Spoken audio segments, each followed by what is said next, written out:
ஆதியாகமம் 24 அதிகாரம். ஆபிரகாம் வயது சென்று முதிர்ந்தவனானான்.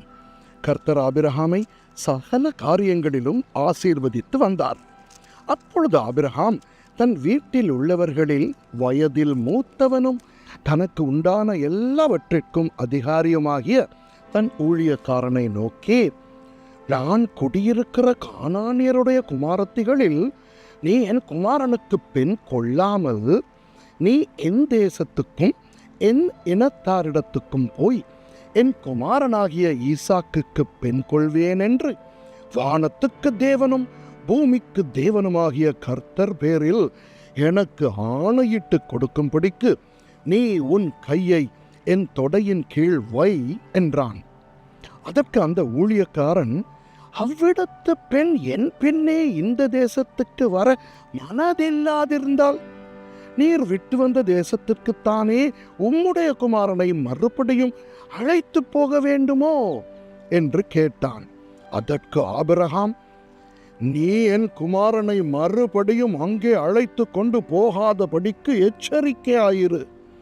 என்னை என் தகப்பனுடைய வீட்டிலும் என் இனத்தார் இருக்கிற தேசத்திலும் இருந்து அழைத்து வந்தவரும் உன் சந்ததிக்கு இந்த தேசத்தை தருவேன் என்று எனக்கு சொல்லி ஆணையிட்டவருமான வானத்துக்கு தேவனாகிய கர்த்தர் நீ அங்கே இருந்து என் குமாரனுக்கு ஒரு பெண்ணை கொண்டு வரும்படிக்கு தம்முடைய தூதனை உனக்கு முன்பாக அனுப்புவார். பெண் உன் பின்னே வர மனதில்லாதிருந்தாளே ஆகில் அப்பொழுது நீ இந்த என் ஆணைக்கு நீங்களாய் இருப்பாய். அங்கே மாத்திரம் என் குமாரனை மறுபடியும் அழைத்து கொண்டு போக வேண்டாம் என்றான். அப்பொழுது அந்த ஊழியக்காரன் தன் கையை தன் எஜமானாகிய ஆபிரகாமுடைய தொடையின் கீழ் வைத்து இந்த காரியத்தை குறித்து அவனுக்கு ஆணையிட்டு கொடுத்தான். பின்பு அந்த ஊழியக்காரன் தன் எஜமானுடைய ஒட்டகங்களில் 10 ஒட்டகங்களை தன்னுடனே கொண்டு போனான். தன் எஜமானுடைய சகலவித உச்சிதமான பொருள்களும் அவன் கையில் இருந்தன. அவன் எழுந்து புறப்பட்டு போய் மெசொப்பொத்தேமியாவிலே நாகோருடைய ஊரில் சேர்ந்து ஊருக்கு புறம்பே ஒரு தண்ணீர் துறவண்டையிலே தண்ணீர் மொள்ள ஸ்திரீகள் புறப்படுகிற சாயங்கால வேளையிலே ஒட்டகங்களை மடக்கி தனக்குள்ளே சொல்லிக் கொண்டது என்னவென்றால், என் எஜமானாகிய ஆபிரகாமுக்கு தேவனாயிருக்கிற கர்த்தாவே, இன்றைக்கு நீர் எனக்கு காரியம் சித்திக்க பண்ணி என் எஜமானாகிய ஆபிரகாமுக்கு தயவு செய்தருளும். இதோ நான் இந்த தண்ணீர் துறவண்டையிலே நிற்கிறேன். இந்த ஊராருடைய பெண்கள் தண்ணீர் மொள்ள புறப்பட்டு வருவார்களே. நான் குடிக்க உன் குடத்தை சாய்க்க வேண்டும் என்று நான் சொல்லும்போது குடி என்றும் உன் ஒட்டகங்களும் குடிக்கும்படி வார்ப்பேன் என்றும் சொல்லும் பெண் எவளோ அவளே நீர் உம்முடைய ஊழியக்காரனாகிய ஈசாக்குக்கு நியமித்தவளாயிருக்கவும் என் எஜமானுக்கு அனுக்கிரகம் செய்தீர் என்று நான் அதனாலே அறியவும் செய்தருளும் என்றான். அவன் இப்படி சொல்லி முடிக்கும் முன்னே இதோ ஆபிரகாமுடைய சகோதரனாகிய நாகோரின் மனைவி மில்காளுடைய குமாரனாயிருக்கிற பெத்துவேலுக்கு பிறந்த ரெபேக்காள் குடத்தை தோள் மேல் வைத்து கொண்டு புறப்பட்டு வந்தாள். அந்த பெண் மகாரூபவதியும் புருஷனை அறியாத கன்னிகையுமாயிருந்தாள். அவள் துறவில் இறங்கி தன் குடத்தை நிரப்பிக்கொண்டு ஏறி வந்தாள். அப்பொழுது அந்த ஊழியக்காரன் அவளுக்கு எதிர்கொண்டோடி, உன் குடத்தில் இருக்கிற தண்ணீரில் கொஞ்சம் குடிக்க தர வேண்டும் என்றான். அதற்கு அவள், குடியும் என் ஆண்டவனே என்று சீக்கிரமாய் குடத்தை தன் கையில் இறக்கிக் கொண்டு அவனுக்கு குடிக்க கொடுத்தாள். கொடுத்த பின், உம்முடைய ஒட்டகங்களும் குடித்து தீர்மட்டும் அவைகளுக்கும் மொண்டு வார்ப்பேன் என்று சொல்லி சீக்கிரமாய் தன் குடத்து தண்ணீரை தொட்டியிலே ஊற்றிவிட்டு இன்னும் மொண்டு வர துறவண்டையில் ஓடி அவனுடைய ஒட்டகங்களுக்கெல்லாம் மொண்டு வார்த்தாள். அந்த மனிதன் அவளை குறித்து ஆச்சரியப்பட்டு, கர்த்தர் தன் பிரயாணத்தை வாய்க்க பண்ணினாரோ இல்லையோ என்று அறியும் பொருட்டு மௌனமாயிருந்தான். ஒட்டகங்கள் குடித்து தீர்ந்த பின் அந்த மனிதன் 1/2 சேக்கல் எடையுள்ள பொற்காதணியையும் அவள் கைகளுக்கு 10 சேக்கல் எடை பொன்னுள்ள 2 கடகங்களையும் எடுத்து கொடுத்து, நீ யாருடைய மகள்? எனக்கு சொல்ல வேண்டும். நாங்கள் உன் தகப்பன் வீட்டில் ராத்தங்க இடம் உண்டா என்றான். அதற்கு அவள், நான் நாகோருக்கு மில்காள் பெற்ற குமாரனாகிய பெத்துவேலின் மகள் என்று சொன்னதுமன்றி, எங்களிடத்தில் வைக்கோலும் தீவனமும் வேண்டிய மட்டும் இருக்கிறது, இராத்தங்க இடமும் உண்டு என்றாள். அப்பொழுது அந்த மனிதன் தலை குனிந்து கர்த்தரை பணிந்து கொண்டு, என் எஜமானாகிய ஆபிரகாமின் தேவனாய் இருக்கிற கர்த்தருக்கு ஸ்தோத்திரம், அவர் தம்முடைய கிருபையையும் தம்முடைய உண்மையையும் என் எஜமானை விட்டு நீக்கவில்லை. நான் பிரயாணம் பண்ணி வருகையில் கர்த்தர் என் எஜமானுடைய சகோதரர் வீட்டுக்கு என்னை அழைத்து கொண்டு வந்தார் என்றான். அந்த பெண் ஓடி இந்த காரியங்களை தன் தாயின் வீட்டில் உள்ளவர்களுக்கு அறிவித்தாள். ரெபேக்காளுக்கு ஒரு சகோதரன் இருந்தான். அவனுக்கு லாபான் என்று பேர். அந்த லாபான் வெளியே துறவண்டியில் இருந்த அந்த மனிதனிடத்துக்கு ஓடினான். அவன் தன் சகோதரி தரித்திருந்த அந்த காதணியையும் அவள் கைகளில் போட்டிருந்த கடகங்களையும் பார்த்து, இன்னபடி அந்த மனிதன் என்னோடே பேசினான் என்று தன் சகோதரி ரெபேக்காள் சொன்ன வார்த்தைகளை கேட்ட மாத்திரத்தில் அந்த மனிதனிடத்தில் வந்தான். அவன் துறவு அருகே ஒட்டகங்கள் அண்டையில் நின்று கொண்டிருந்தான். அப்பொழுது அவன், கர்த்தரால் ஆசீர்வதிக்கப்பட்டவரே, உள்ளே வாரும், நீர் வெளியே நிற்பானேன், உமக்கு வீடும் ஒட்டகங்களுக்கு இடமும் ஆயத்தம் பண்ணியிருக்கிறேன் என்றான். அப்பொழுது அந்த மனிதன் வீட்டுக்கு போனான். லாபான் ஒட்டகங்களின் கட்டவிழ்த்து ஒட்டகங்களுக்கு வைக்கோலும் தீவனமும் போட்டு அவனும் அவனுடைய வந்தவர்களும் தங்கள் கால்களை கழுவிக்கொள்ள தண்ணீர் கொடுத்தான். பின்பு அவனுக்கு முன்பாக போஜனம் வைக்கப்பட்டது. அப்பொழுது அவன், நான் வந்த காரியத்தை சொல்லும் முன்னே புசிக்க மாட்டேன் என்றான். அதற்கு அவன், சொல்லும் என்றான். அப்பொழுது அவன், நான் ஆபிரகாமுடைய ஊழியக்காரன், கர்த்தர் என் எஜமானை மிகவும் ஆசீர்வதித்திருக்கிறார், அவர் சீமானாயிருக்கிறார். கர்த்தர் அவருக்கு ஆடு மாடுகளையும் வெள்ளியையும் பொன்னையும் வேலைக்காரரையும் வேலைக்காரிகளையும் ஒட்டகங்களையும் கழுதைகளையும் கொடுத்திருக்கிறார். என் எஜமானுடைய மனைவியாகிய சாராள் முதிர் வயதான போது என் எஜமானுக்கு ஒரு குமாரனை பெற்றாள். அவர் தமக்கு உண்டான யாவையும் அவனுக்கு கொடுத்திருக்கிறார்.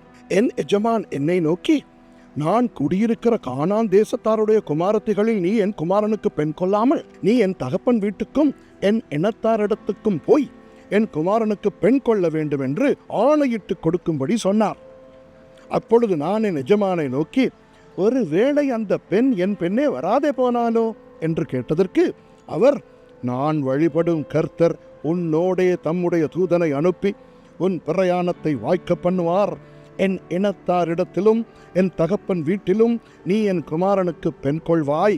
நீ என் இனத்தாரிடத்துக்கு போனால் என் ஆணைக்கு நீங்களாயிருப்பாய். அவர்கள் உனக்கு பெண் கொடாமற் போனாலும் நீ என் ஆணைக்கு நீங்களாயிருப்பாய் என்றார். அப்படியே நான் இன்று துறவண்டையிலே வந்து, என் எஜமானாகிய ஆபிரகாமின் தேவனாகிய கர்த்தாவே, என் பிரயாணத்தை நீர் இப்பொழுது வாய்க்க பண்ணுவீரானால், இதோ நான் தண்ணீர் துறவண்டையிலே நிற்கிறேன். தண்ணீர் மொள்ள வரப்போகிற கன்னிகையை நான் நோக்கி, உன் குடத்தில் இருக்கிற தண்ணீரில் கொஞ்சம் எனக்கு குடிக்க தர வேண்டும் என்று கேட்கும் போது, நீ குடி என்றும் உன் ஒட்டகங்களுக்கும் கொண்டு வார்ப்பேன் என்றும் சொல்லும் பெண்ணே, கர்த்தர் என் எஜமானுடைய குமாரனுக்கு நியமித்த ஸ்திரீயாக வேண்டும் என்றேன். நான் இதை என் இருதயத்தில் சொல்லி முடிக்கும் முன்னே இதோ ரெபேக்காள் தன் குடத்தை தோள் மேல் வைத்து கொண்டு புறப்பட்டு வந்து துறவில் இறங்கி போய் தண்ணீர் மொண்டாள். அப்பொழுது நான், எனக்கு குடிக்க தர வேண்டும் என்றேன். அவள் சீக்கிரமாய் தன் தோள் மேலிருந்த குடத்தை இறக்கி, குடியும், உம்முடைய ஒட்டகங்களுக்கும் வார்ப்பேன் என்றாள். நான் குடித்தேன், ஒட்டகங்களுக்கும் வார்த்தாள். அப்பொழுது, நீ யாருடைய மகள் என்று அவளை கேட்டேன். அதற்கு அவள், நான் மில்காள் நாகோருக்கு பெற்ற குமாரனாகிய பெத்துவேலின் மகள் என்றாள்.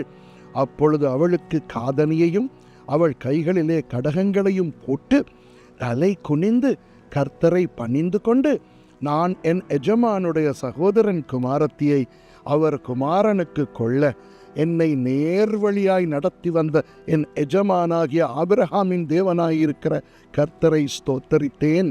இப்பொழுதும் நீங்களும் என் எஜமானுக்கு தயையும் உண்மையும் உடையவர்களாய் நடக்க மனதுள்ளவர்களானால் எனக்கு சொல்லுங்கள், இல்லை என்றால் அதையும் எனக்கு சொல்லுங்கள். அப்பொழுது நான் வலது புறத்தையாகிலும் இடது புறத்தையாகிலும் நோக்கி போவேன் என்றான். அப்பொழுது லாபானும் பெத்துவேலும் பிரதியுத்தரமாக, இந்த காரியம் கர்த்தரால் வந்தது, உமக்கு நாங்கள் நலம் புலம் ஒன்றும் சொல்லக்கூடாது. இதோ ரெபேக்காள் உமக்கு முன்பாக இருக்கிறாள். கர்த்தர் சொன்னபடியே அவள் உமது எஜமானுடைய குமாரனுக்கு மனைவியாகும்படிக்கு அவளை அழைத்து கொண்டு போம் என்றார்கள். ஆபிரகாமின் ஊழியக்காரன் அவர்கள் வார்த்தைகளை கேட்டபோது தரை மட்டும் குனிந்து கர்த்தரை பணிந்து கொண்டான். பின்பு அந்த ஊழியக்காரன் வெள்ளியுடைமைகளையும் பொன்னுடைமைகளையும் வஸ்திரங்களையும் எடுத்து ரெபேக்காளுக்கு கொடுத்ததுமன்றி அவளுடைய சகோதரனுக்கும் தாய்க்கும் சில உச்சிதங்களையும் கொடுத்தான்.